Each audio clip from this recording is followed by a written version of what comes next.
Welcome. This is Paula Chafee-Scardomalia of DiviningTheMuse.com with your Monday Tarot message from the Muse for the week of November 20th.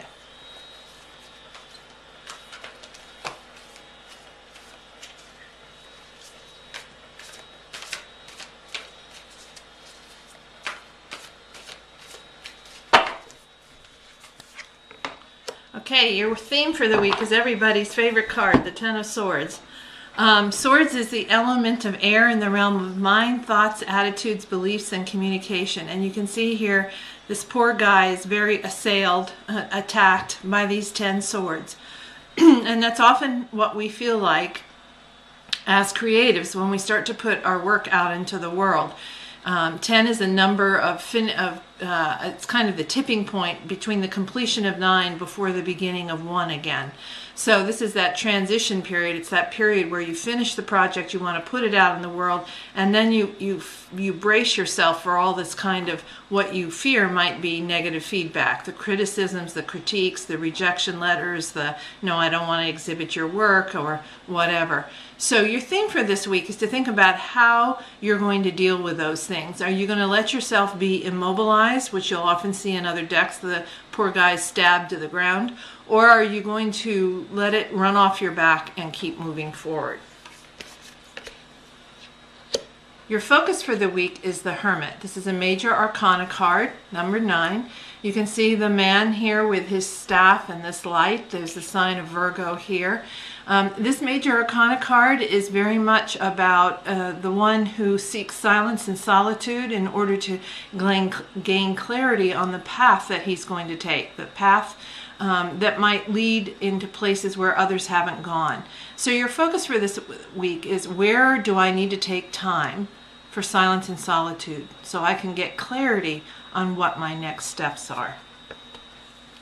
Your action for the week is another major arcana card. This is the Judgment card. This is the second to last card in the major arcana, or what's called the Fool's Journey. You can see the angel here with the organ pipes behind her and the spirits rising with her arms outstretched as if to call them forth. This card sometimes is also called Awakening.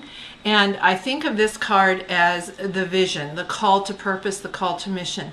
So your action this week is to really answer that call. What is your work meant to do on a, not just a practical level in terms of getting it produced and out into the world, but what is it meant to do on a higher level, on a more spiritual or emotional level? Take action this week to really answer the call and lift your work to that next level.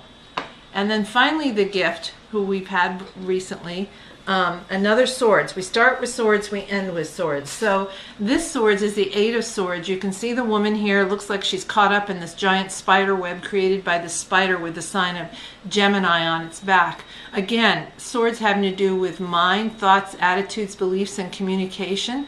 It's all about how we perceive and think of things. This card is often an initiation card that allows us to move into our next level of understanding or growth. That's, you know, the Jupiter in the back, the Big Benefic.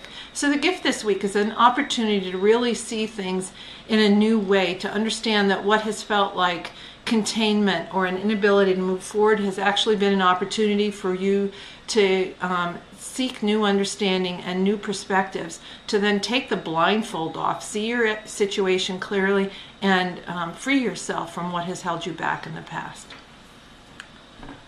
So as we look at the story for this week, this is very clearly a week for you to get clear on what your path is and how you want to carve that path, so to speak. We start out with the 10 of Swords. This card, when it comes up, always looks painful, uncomfortable, and, you know, is not a favorite card to have turned over. But what it does tell you is, here's an opportunity for you to decide if you're going to let yourself be immobilized, or are you going to shuck all this criticism and negative feedback and keep moving forward. Again, this is the theme for the week. It may come up several times this week. Then you're going to focus on, where can I get time and for space and solitude so that I can look at walking my own path, holding the light up for others to follow. I need to be able to do that with my work in order for it to be my work. Then I'm going to answer the call to vision and to purpose with my work so that I elevate it to the next level. And when I do that, then I receive the opportunity to really remove the blindfold from my situation and be able to cut myself loose so that I can move forward and my work can grow. And this is Paula Chafee Scardomalia, diviningthemuse.com, wishing you divine musings.